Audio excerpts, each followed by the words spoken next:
আসলে এই ডিমের মধ্যে কি এমন আছে যে শুধুমাত্র একটা ডিম 200 টাকায় বিক্রি করতেছে?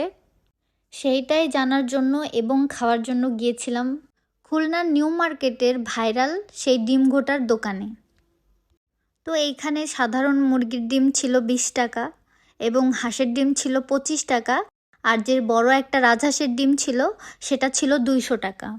তো আমি ভীষণ এক্সাইটেড ছিলাম ডিম খাওয়ার জন্য। তো আমি নর্মাল ডিমটাও নেই, সাথে হচ্ছে রাজহাঁসের ডিমটাও নেই।